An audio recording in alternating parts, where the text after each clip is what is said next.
Bonjour à tous, je vais commencer par me présenter. C'est un honneur d'être au Vélodrome, moi qui suis fan de Marseille depuis tout petit, je suis très heureux d'être là. Je m'appelle Samuel Métias, je suis lead Agile DevOps chez Microsoft France. Je suis également chef produit sur tous les sujets autour de la mobilité et des applications de développement. Et j'ai eu la chance de coécrire le livre Découverte DevOps que vous pouvez gagner sur notre stand si vous voulez y passer. Et mon objectif aujourd'hui, ça va être un petit peu de partager avec vous la vision de Microsoft sur DevOps au sein de la transformation digitale, pourquoi DevOps est au cœur de la transformation digitale selon nous, et puis également pour ceux qui sont peut-être surpris de voir Microsoft sur un événement DevOps ou parler de DevOps, en espérant qu'à la fin de la présentation, vous compreniez pourquoi nous sommes là et quel intérêt nous avons à venir vous en parler. Je vais commencer avec la transformation digitale, parce qu'il y a un truc commun entre la transformation digitale et DevOps, c'est que tout le monde en parle et personne ne sait ce que c'est. Donc on va essayer d'éclaircir un petit peu, en tout cas, le point de vue que nous pouvons en avoir là-dessus. Et ce qui est super important, c'est que tout le monde en parle, y compris les PDG, les décideurs. Ils ont tous en top of mind, en premier sujet, oui, il va falloir qu'on réussisse la transformation digitale. Près de 90% d'entre eux en parlent. Mais il n'y a pas que les PDG, donc les décideurs et les grands décideurs effectivement en parlent. Pour près de la moitié d'entre eux, ils vont même impulser eux-mêmes un plan de transformation digitale. Mais on se rend compte aussi que les directions de marketing et communication sont de plus en plus souvent impliquées sur ces sujets. Les dépenses IT du marketing et de la communication vont bientôt dépasser l'ensemble des dépenses des autres services de l'entreprise. Et puis évidemment, de plus en plus, les directions de métier, puisqu'elles repensent complètement leur process, elles repensent complètement la façon dont ils vont transformer le business demain. Et au centre de tout ça, il y a l'IT, il y a les DSI qui doivent porter les sujets. Et aujourd'hui, ils doivent réussir une transformation digitale de plus en plus rapidement, et ils sont de plus en plus attendus sur le sujet. Avec des sujets, on va en parler comme DevOps, mais aussi tout ce qui va être IoT, mobilité, des sujets qui sont aujourd'hui incontournables. Et ce qui tombe bien, c'est qu'aujourd'hui, Satya, le nouveau PDG de Microsoft, le dit souvent, toutes les entreprises sont des éditeurs de logiciels. Alors pourquoi toutes les entreprises sont des éditeurs de logiciels? Parce qu'effectivement, qui peut aujourd'hui dire qu'il va fournir de la valeur à son client sans passer par une application, sans passer par une chaîne logicielle? Aujourd'hui, toutes les entreprises s'inspirent des éditeurs de logiciels. Ça tombe bien, Microsoft en est un aussi. Et donc, on a un certain savoir-faire sur le sujet. Et on se rend compte de quoi? C'est que tous les nouveaux marchés disruptifs s'appuient aujourd'hui sur le numérique, et les anciens acteurs qui n'arrivent pas à se transformer, ils finissent par disparaître. Ce qu'on voit aussi, c'est que ceux qui embrassent la transformation digitale, c'est ceux qui ont les meilleurs résultats. Plus rentables, plus de revenus, et évidemment plus de parts de marché. Et quand je dis que les entreprises finissent par disparaître, il y a quand même un chiffre marquant, c'est quand on regarde le Fortune 500, donc les 500 plus grosses entreprises d'aujourd'hui, il y en a 52% qui existent depuis l'an 2000, c'est-à-dire qu'une sur deux existe depuis moins de 16 ans. C'est des adolescents. Encore plus frappant, si on se projette sur le S&P 500 en 2026, c'est les 3/4 qui seront des nouvelles entreprises. Ça veut dire qu'aujourd'hui, c'est ceux qui se transforment, ceux qui embrassent le digital, qui survivent. Et oui, c'est une phrase d'Héraclite, la seule constante, c'est le changement, donc il faut savoir embrasser le changement, il faut savoir avoir une nouvelle vision sur les industries, c'est ce qu'ont les nouveaux acteurs, il faut savoir utiliser les dernières tendances, je reviendrai là-dessus, savoir les utiliser, c'est pas les mettre au cœur de la transformation. Il faut savoir cibler la mobilité, qui aujourd'hui peut avoir une transformation digitale sans penser mobile, et puis il faut savoir s'adapter, quelle que soit sa taille, pour survivre. Donc j'ai dit tout ça, on n'a pas encore vraiment rentré dans quelle était la transformation digitale, je ne vais pas vraiment encore expliciter. Mais ça veut dire d'abord qu'il va falloir changer ses priorités. En fait, la première chose pour comprendre vers quoi on veut aller, c'est que la première étape, c'est le client et le client. L'expérience client est fondamentale, il faut se centrer sur ce dont l'utilisateur a besoin. Il faut savoir utiliser les dernières technologies, les nouveaux devices, les nouveaux services. Donc il faut savoir s'en imprégner, et il faut savoir mettre la sécurité au top priorité. Aujourd'hui, la confiance est un élément clé, et la confiance passe par la capacité à sécuriser vos services, vos transactions et vos nouveaux produits. C'est tellement vrai qu'aujourd'hui, quand on regarde un petit peu quels sont les objectifs de la transformation digitale, on voit qu'en fait, ils se confondent complètement avec un truc en particulier, qui sont les applications. En fait, et je vais aller assez vite pour gagner du temps, la transformation digitale, c'est d'abord un service, une application. C'est ça qui va être au cœur, d'où l'idée d'avoir du DevOps derrière. Pourquoi? Parce que j'aime bien prendre un exemple d'un produit Microsoft que vous connaissez tous, c'est les HoloLens. Les HoloLens, c'est un super produit de réalité augmentée, mais si vous n'avez pas de service dessus, c'est juste des lunettes, très lourdes et très chères. Donc ce qui donne de la valeur à votre transformation digitale, c'est pas d'avoir un smartphone, c'est pas de mettre des tablettes, c'est pas d'avoir des lunettes de réalité augmentée ou de réalité virtuelle. Ce qui donne de la valeur, c'est le service que vous apportez dessus. Et ce service-là, aujourd'hui, qu'est-ce qu'on attend quand on voit émerger les bots, quand on voit émerger tout ce nouveau type de service? On attend des services qui sont hyper personnalisés. Quand vous parlez à un bot, vous attendez ce qu'il vous réponde à vous. Pas à votre grand-mère, pas à votre fils, pas à votre soeur, il vous répond à vous. Donc hyper centré sur le client, et puis hyper réactif. Vous lui posez une question, vous voulez une réaction. Quand vous faites un feedback, vous attendez que l'application soit mise à jour. Regardez encore la politique sur l'Apple Store d'Apple, 6 mois sans mise à jour d'une application, vous jartez. Donc aujourd'hui, on attend capacité à prendre en compte le feedback, capacité à réagir et hyper personnalisé. Ça veut dire qu'il vous faut des services. Et pour y arriver, il vous faut la réactivité, tout ce qui va être agile DevOps, et puis il vous faut toutes les données. Aujourd'hui, vous ne pouvez pas réussir votre transformation digitale si vous n'êtes pas en capacité d'exploiter l'immense océan de données qui sont autour des services. Les exploiter par rapport à votre client, mais exploiter également tout son environnement. Donc réussir sa transformation digitale, c'est être centré sur l'expérience client avant tout, en capacité de fournir des services hyper réactifs et hyper personnalisés. Autrement dit, c'est mettre de l'intelligence. Tous les services qui vont vous permettre de rendre vos applications plus intelligentes vont vous permettre de réussir.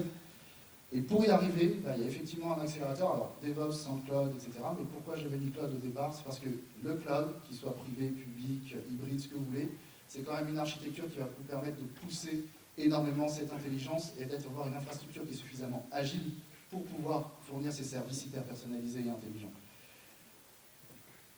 C'est d'autant plus vrai que je vous mets quelques chiffres. Quand on parle du cloud, moi je prends un chiffre Azure, c'est que Azure, qui est le cloud public de Microsoft, beaucoup du business vient du IaaS, donc vraiment de l'infrastructure au sens classique. Mais en fait, les 2/3 qui sont des services qui sont proposés sont tirés par les applications. En réalité, la valeur d'une plateforme de cloud, c'est les applications. Et quand on regarde un petit peu les études qui sont faites, quand vous investissez dans DevOps, vous les investissez 1 euro, vous avez un retour sur investissement de 529 € sur 5 ans. Quand vous investissez dans des services intelligents de type cloud, donc du PaaS, qu'il soit public, privé ou hybride, encore une fois, vous avez un retour d'investissement de 466 € sur 5 ans, pour 1 euro investi. C'est des retours sur investissement juste énormes aujourd'hui, quand on se permet d'investir là-dessus, et évidemment avec un driver qui est extrêmement important aujourd'hui, c'est le mobile.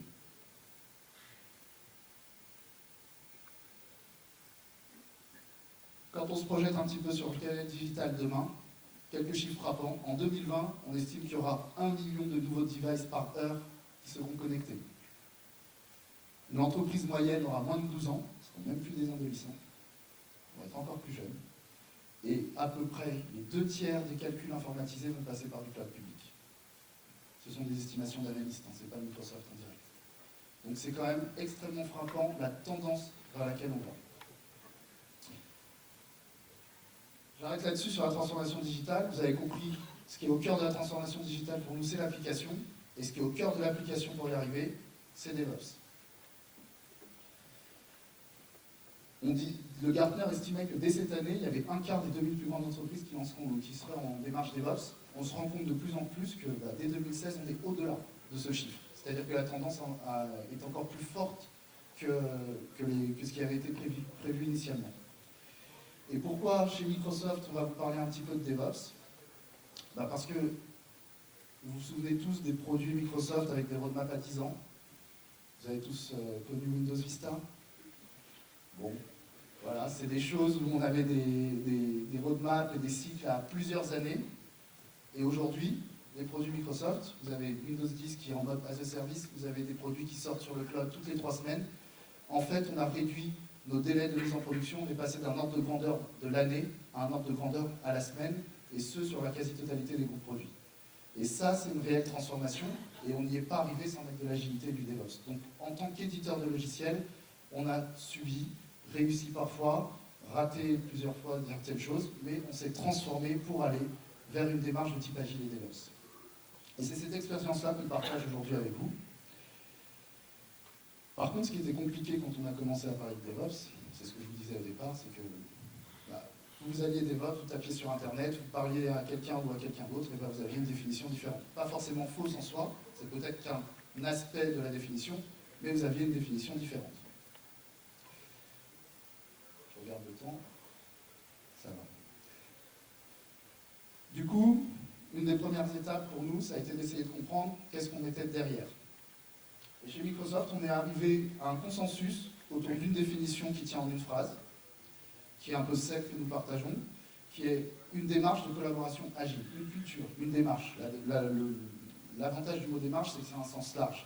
Donc une démarche de collaboration agile, évidemment entre les devs et les ops, les études et la production, facile, c'est le nom, mais aussi le business. Et en fait, si vous oubliez le business, vous allez oublier la moitié de la démarche. Vous ne faites pas du DevOps pour vous-même, vous le faites pour vous aligner sur des besoins métiers, et ce, sur le cycle le plus large possible du produit et du service.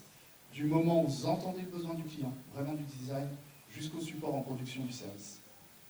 Et DevOps, c'est comment est-ce qu'on met de l'agilité dans tout ça. Et oui, pourquoi est-ce que nous en parlons? Parce que nous avons subi cette transformation. D'autres sont nés dans l'agilité, sont nés dans le cloud, sont nés dans un monde déjà extrêmement réactif et digitalisé. Nous, il a fallu nous transformer, ça n'a pas été quelque chose de simple. Et c'est ça que nous souhaitons partager avec nos partenaires et nos clients aujourd'hui. Et c'est là-dessus que nous basons un petit peu aussi notre savoir-faire dans nos produits. Puisque une des grandes révolutions, vous ne savez peut-être pas, c'est pour l'anecdote, de l'arrivée de Satya, c'est que Microsoft était connu pour ses groupes produits concurrents, les uns par rapport aux autres. Et Satya a voulu beaucoup plus de collaboration, et donc l'obligation, ce qui n'était pas forcément le cas en interne, d'utiliser les produits de la maison sur tous les groupes produits. Et ça, c'est une révolution, puisqu'on applique vraiment à nous-mêmes ce que nous proposons à nos clients. J'ai dit ça, j'ai peut-être pas assez explicité ce qu'était DevOps. Peut-être que pour vous, certains, c'est clair. Mais moi, j'aime bien présenter DevOps sur 3 piliers, notamment pour distinguer ce qu'est DevOps du Continuous Delivery, puisqu'il y a beaucoup de confusion autour de ça, à mon sens. Et le premier pilier de DevOps, avant toute chose, c'est sa culture. La culture de collaboration, c'est le pilier fondamental, parce que je vous assure que si vous n'arrivez pas à mieux collaborer, si vous n'arrivez pas déjà à travailler, si vous n'arrivez pas à mettre en marche le process de collaboration qui fonctionne bien, vous n'avez pas beau l'automatiser, et l'automatisation, la technologie, c'est un pan extrêmement important de DevOps, mais on a tendance à se focuser là-dessus, alors que c'est peut-être pas forcément tout de suite la priorité, parce que je vous l'assure, vous automatisez quelque chose qui ne marche pas, ça ne fonctionne pas mieux quand c'est automatique. Donc d'abord pensez à mieux collaborer, quelles sont les clés de confiance, quelle est la clé de confiance des devs vis-à-vis de la production, quelle est la clé de confiance de la prod vis-à-vis des devs, quelle est la clé de confiance du business vis-à-vis de son IT, qu'est-ce que je peux faire pour améliorer ça? Et effectivement, quand je l'ai découvert, quand je l'ai mis en œuvre, quand je l'ai adapté à mon contexte, bah oui, c'est une super idée d'automatiser, parce que quand vous automatisez quelque chose qui marche, par contre, bah c'est un super moyen de pérenniser la démarche. L'équipe grossit, les gens changent, et bah ils rentrent dans le processus automatisé, ils rentrent dans la démarche de collaboration. Et quand on automatise tel que ça marche dans un premier temps. Et après, on peut appliquer effectivement tous les principes du Lean qui sont une partie intégrante de DevOps pour chercher à industrialiser, à optimiser. Et quand on fait ça, on tend vers le continuous delivery. Alors, je vais juste essayer d'illustrer le continuous delivery pour vous expliquer un petit peu comment on le perçoit chez nous et pourquoi est-ce que je distingue vraiment DevOps du continuous delivery. Je vais vous prendre l'exemple d'un produit Microsoft que vous connaissez tous normalement, Office.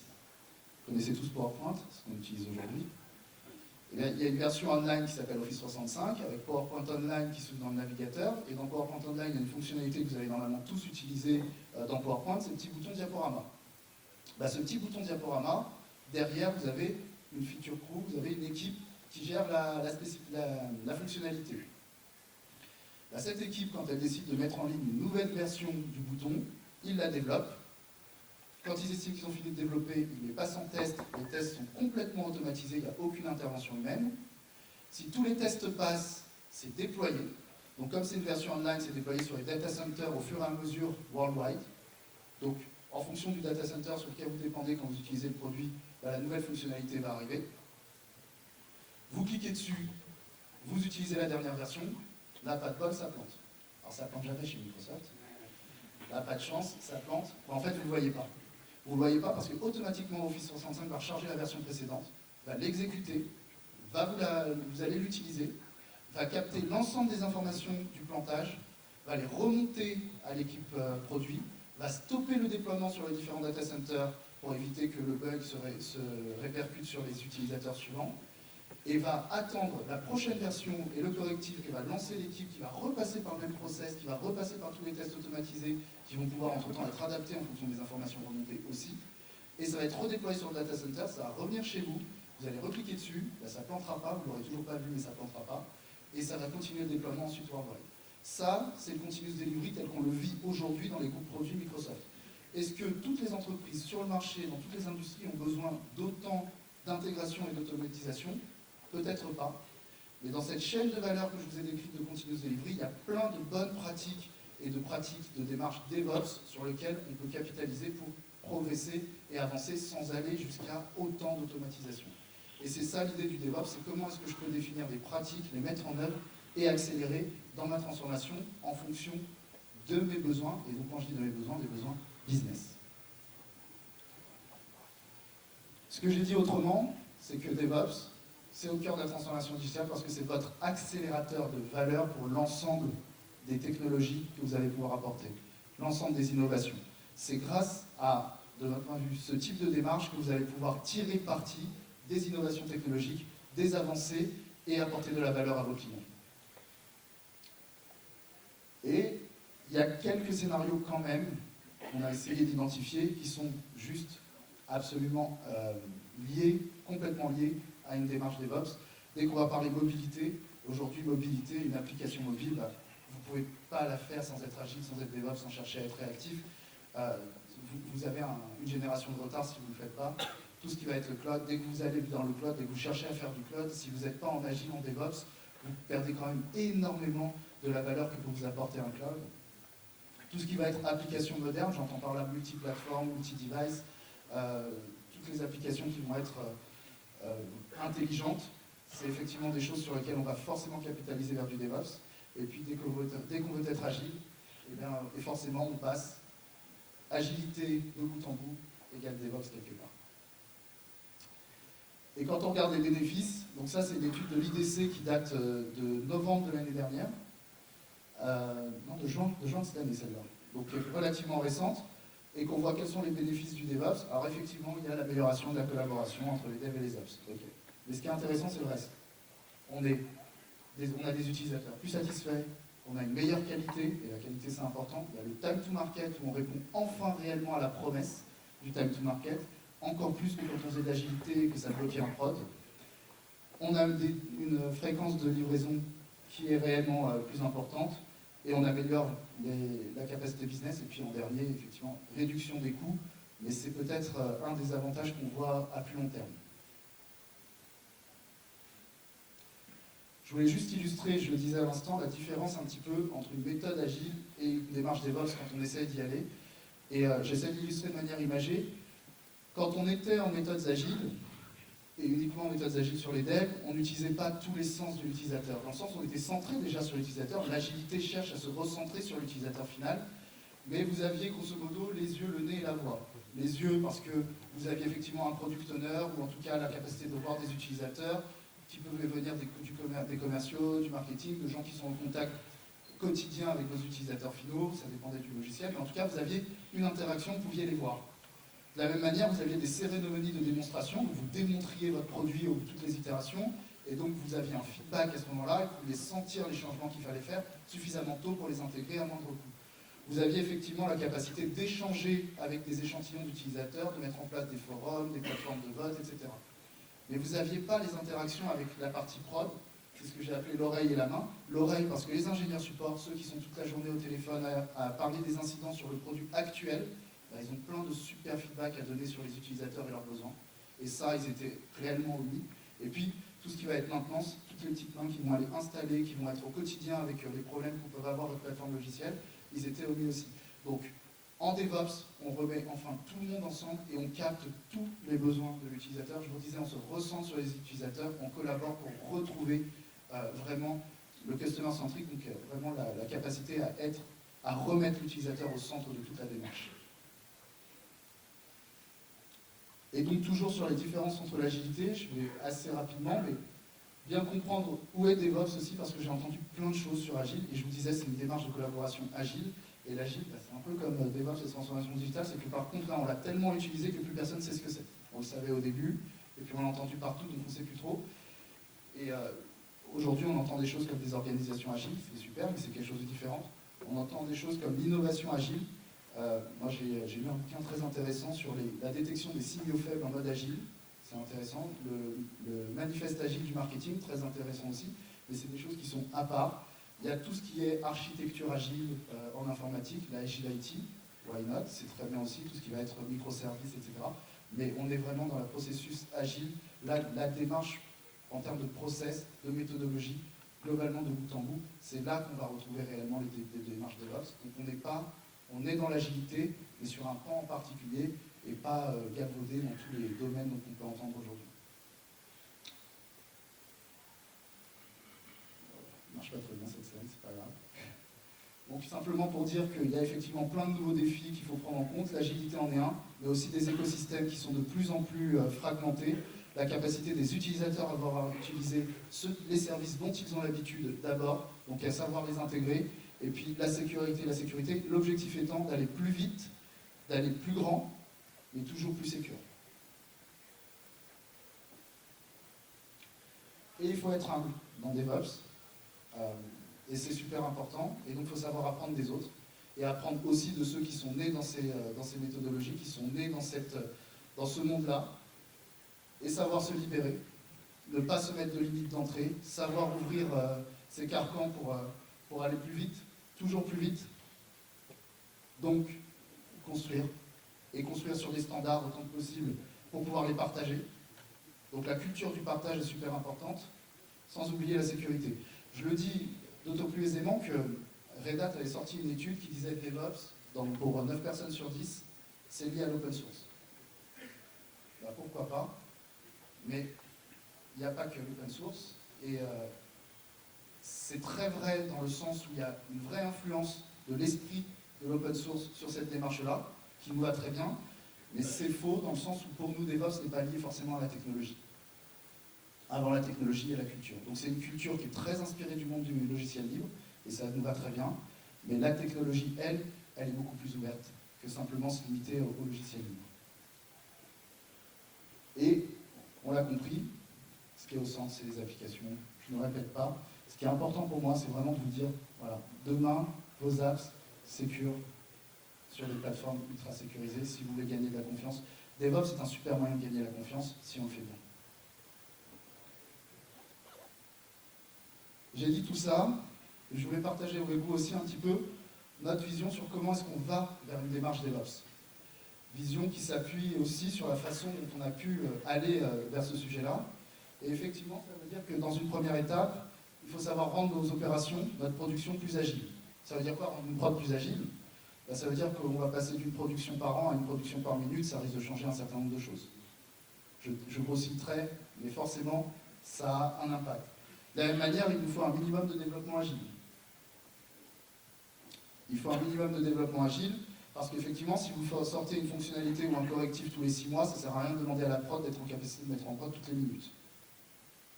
Ça veut dire qu'il faut savoir s'aligner. Il faut savoir s'aligner, il faut savoir trouver un rythme en commun. Et c'est ce rythme-là qui est important et qui va nous permettre de fonctionner ensemble. Et s'il faut trouver un rythme en commun, c'est un rythme en commun qu'on aligne sur les besoins business. Si mes utilisateurs ont besoin de mise à jour toutes les 3 semaines, ça veut dire qu'il faut que j'arrive à m'aligner sur 3 semaines.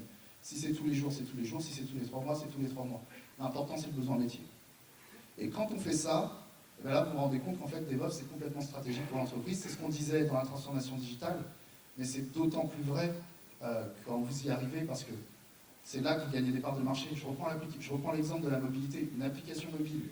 Si vous avez une appli mobile qu'un concurrent sort, qui sort la fonctionnalité qui tue avec, ben vos utilisateurs ils vont avoir tendance à vouloir enlever votre application et mettre l'application du concurrent. Si vous mettez du temps à réagir, vous allez perdre beaucoup d'utilisateurs, vous perdez des parts de marché.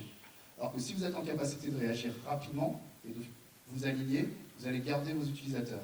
C'est d'autant plus important que sur le mobile, quand vous changez d'application, quand vous mettez une application sur un sujet donné, c'est quand même très difficile de faire switcher un utilisateur sur quelque chose de concurrent. Donc si vous le perdez, bonne chance pour le faire revenir. Par contre, si vous êtes le premier à sortir à chaque fois les bonnes fonctionnalités, là, vous gagnez des parts de marché, vous amenez vos utilisateurs et vous les amenez pour longtemps. Donc, être en capacité de fournir la bonne fonctionnalité au bon moment, en prenant en compte le feedback des utilisateurs, c'est juste clé dans des mondes avec des stores et avec la mobilité, avec les usages qu'on a de la mobilité. Et il faut bien prendre conscience que ces usages-là, les stores, la mobilité, c'est ce qui influence aujourd'hui la consommation des services et des applications partout.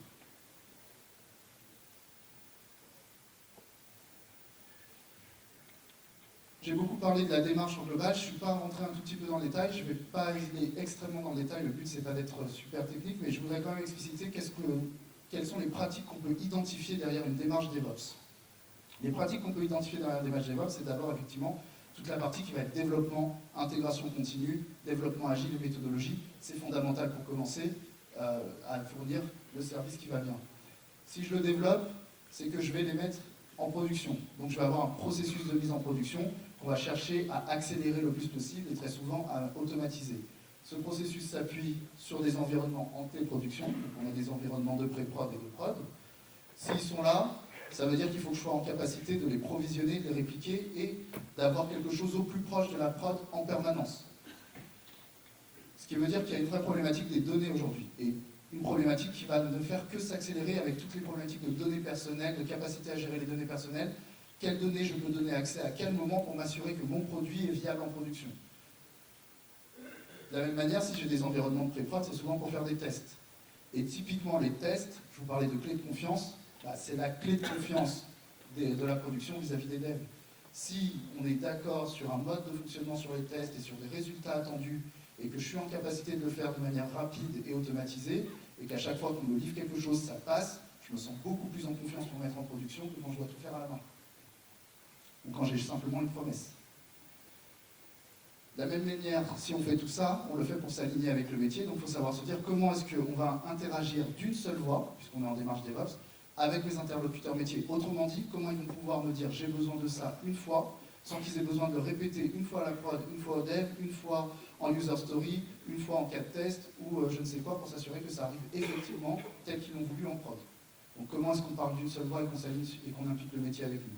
Il n'y a personne qui a envie de s'impliquer dans une guerre de tranchées. Si on fait tout ça, il y a un élément fondamental en tout cas du DevOps, c'est tout ce qui est métrique. En DevOps, je vous le disais, le client est au centre, donc on attend son feedback, donc on mesure son utilisation.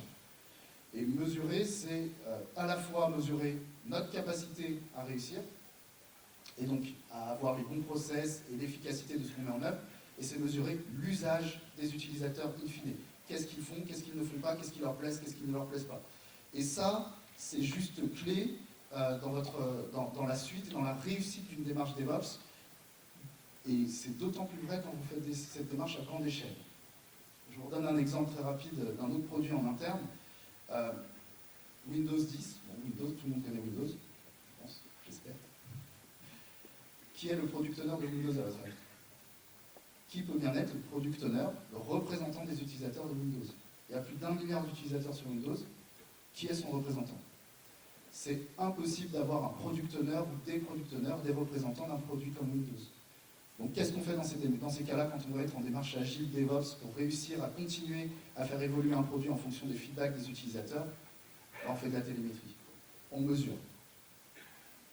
Et c'est à partir de ces mesures, à partir de l'agrégation de ces mesures sur des modèles, et c'est pour ça qu'il y a des data scientists, qu'on est capable de déterminer quelle est la fonctionnalité qui ne fonctionne pas, ou celle qu'il faut faire évoluer. Donc c'est clé, c'est vraiment clé. Et en plus c'est factuel. Donc ça enlève tout le côté désir du product owner qui peut vouloir quelque chose qui n'est pas celui forcément dont l'utilisateur veut. Si on a toute cette démarche-là, c'est qu'on va aller vers une automatisation de son infrastructure, donc avec toutes les démarches d'infrastructure as code. Et quand on parle de ça, très souvent on commence à parler cloud. Donc il faut avoir une stratégie cloud. Si vraiment on veut tirer la valeur, il faut avoir une stratégie cloud. Encore une fois, public, privé, hybride, en fonction de votre capacité d'investissement, de vos contraintes, de tout ça, mais vous allez tendre pour vraiment tirer de la valeur vers le cloud. La sécurité, on n'oublie pas la sécurité, fondamentale. C'est pas parce qu'on va plus vite, plus fort, plus loin qu'on le fait de manière moins sécure. C'est votre clé de confiance principale vis-à-vis de vos utilisateurs. Aujourd'hui, ça va être clé, encore plus quand on parle de cloud. Et puis bien sûr, l'évolution de vos processus en termes d'infrastructure, DevOps n'est pas incompatible avec utile, au contraire. Par contre, évidemment, quand vous passez d'une mise en prod par an à une mise en prod par minute, ça change la façon dont vous gérez les accidents, les problèmes, le changement, etc. Donc l'implémentation de vos processus utiles devra certainement évoluer. Et enfin, l'organisation des équipes. Alors l'organisation des équipes, plein de modèles différents. Je crois qu'on en a recensé 16 différentes sur un blog que j'ai vu récemment. Globalement, il y a le modèle Amazon qui fonctionne très bien, que tout le monde connaît, Ubuntu, Kubernetes, tout le monde ensemble. Ce n'est pas forcément le modèle qui est retenu partout. Dans les groupes produits chez Microsoft, il y en a certains qui l'ont adopté, il y en a d'autres qui ont adopté des modèles complètement différents et qui fonctionnent aussi très bien. Donc le modèle d'organisation, c'est comme le reste, il est agile, il s'adapte à vos besoins et à vos contraintes d'abord. C'est comme la technologie, c'est ce que vous voulez faire, et ensuite le reste c'est en support pour que vous y arriviez. Et je reviens là-dessus, oui, c'est pas une slide commerciale, c'est pas pour dire on a une super solution. Ce qui est super important dans le message là-dedans, c'est qu'aujourd'hui on s'applique vraiment ça à nous-mêmes et on l'intègre. C'est-à-dire qu'aujourd'hui Windows par exemple n'utilisait pas les logiciels de collaboration Visual Studio, alors que le groupe produit Visual Studio a été pionnier en DevOps. Depuis qu'il l'utilise, c'est pour ceux qui l'utilisent, vous avez dû voir des mises à jour relativement importantes qui ont été faites sur le produit. Azure, c'est d'abord quelque chose qui est né en interne et qui ensuite a été ouvert aux clients. Donc si on a vraiment eu cette capacité à chercher à se transformer d'abord, parfois on a réussi, parfois on a essuyé des plates, on a fait des erreurs, il y a des choses qui n'ont pas toujours marché, et ensuite on partage cette expérience à travers les produits, mais aussi à travers des choses comme aujourd'hui, et les équipes services et les partenaires qu'on leverage aussi sur le sujet quand on peut, on partage cette expérience avec tous ceux qui le veulent, et ça c'est vraiment un changement de culture important dans une entreprise comme Microsoft. Parce qu'il y a une idée maître derrière, c'est pas très joli. Il y a une idée maître derrière, c'est que vous vous concentriez sur ce qui apporte de la valeur, donc sur votre application. Votre application, elle a besoin d'une plateforme ouverte, puisqu'elle va pouvoir se connecter à toute une série de plateformes que les utilisateurs utilisent. Elle va avoir besoin de sécurité, elle va avoir besoin d'agilité. Et l'objectif, c'est que vous vous concentriez sur ce qui apporte de la valeur pour vos utilisateurs et que les services, la transformation de Microsoft aujourd'hui, vous permettent d'avoir tout le reste packagé, déjà prêt et sur lequel vous n'avez pas besoin de perdre du temps. Comment se concentrer sur la valeur? C'est ça qui est dans notre vision, c'est ça qui est censé apporter une plateforme cloud. C'est vous débarrasser de toutes les contraintes qu'il peut y avoir à gérer autour de l'infrastructure, mais aussi de tous les services qui peuvent être un peu complexes autour des cognitive services, du machine learning, ce genre de choses, pour vous concentrer sur le service que vous voulez fournir et ce qu'il va apporter à vos clients.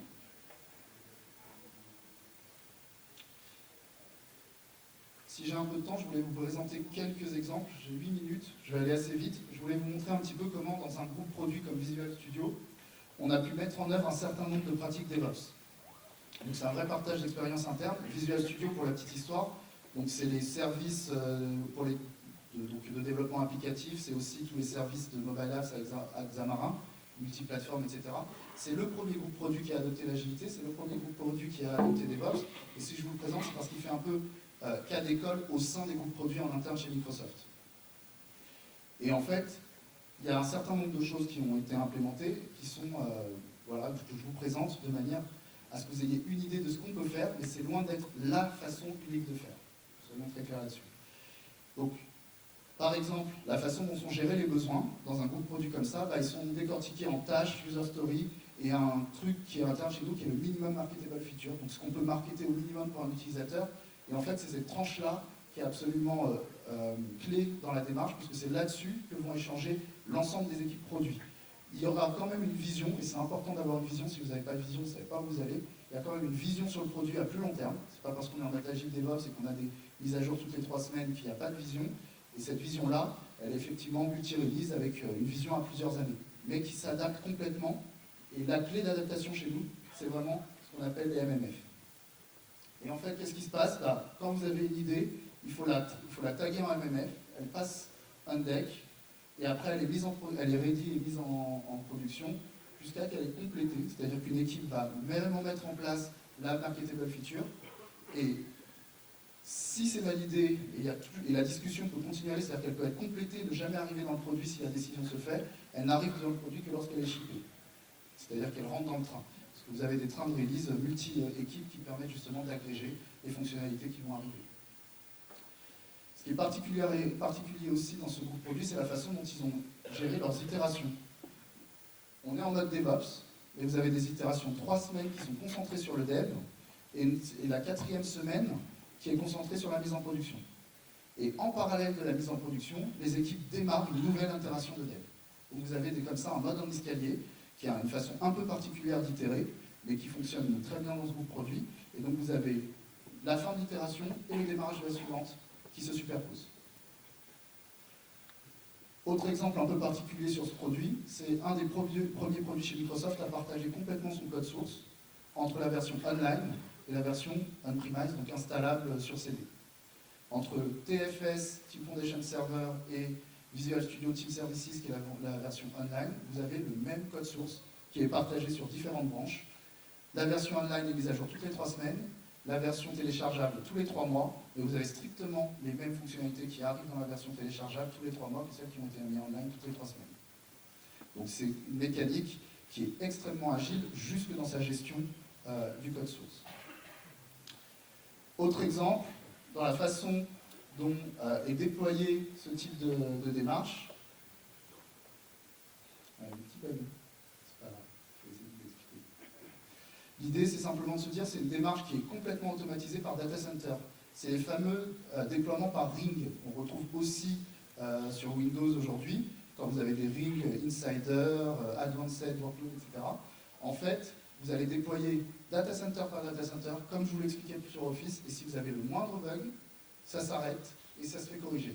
Et le premier des data centers, c'est le data center du groupe produit, c'est-à-dire qu'ils déploient d'abord pour eux-mêmes, ils testent d'abord pour eux-mêmes avant de partir chez les clients. Il y a un data center spécifique pour ce qu'on appelle les insiders, des clients qui ont décidé d'avoir les versions avancées avant les autres, et ensuite c'est déployé worldwide sur l'ensemble des data centers à travers le monde.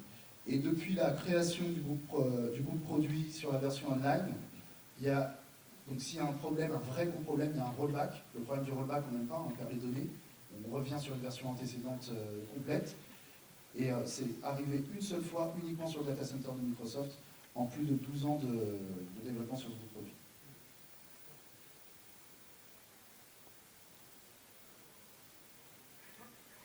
Rapidement aussi sur les tests. On a une stratégie de test qui est extrêmement automatisée, déployée, mécanique, mais qui est extrêmement poussée, avec des niveaux. Vous avez 4 niveaux de test. Les 3 premiers sont quasiment complètement automatisés.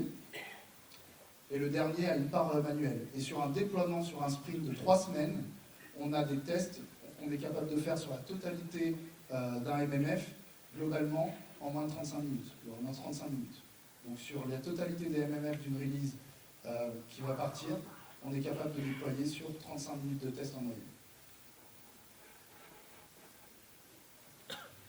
La télémétrie, les métriques sont fondamentales. Vous avez ici un exemple de dashboard tel qu'il suit le groupe produit, les déploiements, mais aussi les utilisateurs et la gestion des utilisations du produit. Et ce qui est extrêmement intéressant là-dedans, c'est qu'il faut que vous vous rendez compte qu'aujourd'hui, ils sont capables d'activer et désactiver du code au niveau du connecteur logique. C'est-à-dire qu'ils sont capables de désactiver un et, un ou dans le code même pour voir comment réagit l'interface, comment réagit le produit vis-à-vis d'une demande utilisateur. Donc on est capable de tracer des groupes d'utilisateurs, des utilisateurs qui le demandent quand il y a besoin d'un support technique, jusqu'au plus fin du code pour détecter d'où vient le problème et pouvoir réagir au plus vite à un feedback qui est donné. Les feedbacks d'ailleurs, je reprends l'image de tout à l'heure, tout est fait pour avoir le maximum de feedback le plus varié possible. Vous avez évidemment les petits smileys que vous retrouvez dans tous les produits aujourd'hui. Vous avez la capacité à faire vous-même des remontées. Vous avez des tests en A/B testing, c'est-à-dire vraiment la capacité de tester sur des groupes utilisateurs des fonctionnalités qu'on active ou désactive pour voir si ça réagit ou pas. Vous avez toutes les plateformes de user voice où c'est directement les programmes managers du groupe produit qui vont aller modérer ces forums-là et qui vont voir vos feedbacks et qui vont pouvoir les réintégrer dans l'outil directement. Et puis vous avez bien sûr, quand ça plante, encore une fois c'est très rare, quand ça plante, la remontée automatique que vous pouvez accepter, qui remonte l'ensemble des informations vers Microsoft. Donc vraiment l'idée de se dire, on va aller exploiter tous les canaux de feedback possibles sur un produit comme celui-là. Et je finirai là-dessus parce que j'ai 15 secondes à peine. Le modèle d'organisation d'un groupe produit comme Visual Studio, je vous le disais, ce n'est pas des équipes qui sont toutes intégrées. Vous avez des lignes hiérarchiques différentes. Alors ça n'existe plus aujourd'hui, ça a fusionné dev et qualité en un seul groupe qui est engineering, mais le principe est le même. Vous avez des lignes hiérarchiques par métier qui sont regroupées au sein d'une feature team. Donc vous avez un programme manager, des gens pour la qualité, des gens pour le développement. Aujourd'hui, vous avez des data scientists aussi qui sont intégrés dans ce type d'équipe. Vous avez encore une équipe Ops à part, mais dans ces équipes Ops, vous avez un référent dédié avec son équipe qui va être dédiée à la feature team. Donc c'est un mode hub en fait. Ils ne sont pas dans la même équipe, mais comme ils sont dédiés les uns aux autres, ils travaillent en constante collaboration et on va pouvoir avoir un même référent pour plusieurs équipes chez les Ops, mais avec une collaboration qui va être extrêmement poussée avec ces équipes-là. Donc c'est vraiment un mode hub où les Ops vont se plugger sur les feature teams du groupe Visual Studio. Je pourrais parler aussi de l'évolution du métier des Ops dans ce groupe-là, qui font un métier qui, je pense, apporte une valeur ajoutée beaucoup plus importante au groupe produit par rapport à avant, notamment sur la partie cloud, puisqu'ils vont avoir une capacité d'analyse et d'anticipation qui est extrêmement importante sur ce qui pourrait, sur ce que le cloud pourrait apporter comme dysfonctionnement ou comme difficulté au sein d'une nouvelle fonctionnalité. Donc vraiment un travail proactif qu'ils n'avaient pas forcément avant cette réorganisation-là et ce passage en démarche DevOps. Voilà, je vais m'arrêter là, je suis arrivé au bout de mon temps. J'espère que vous avez mieux compris pourquoi Microsoft est là aujourd'hui pour vous parler de DevOps. J'espère que ça vous a plu et que vous n'êtes pas ennuyé pendant ces 40 minutes. Merci.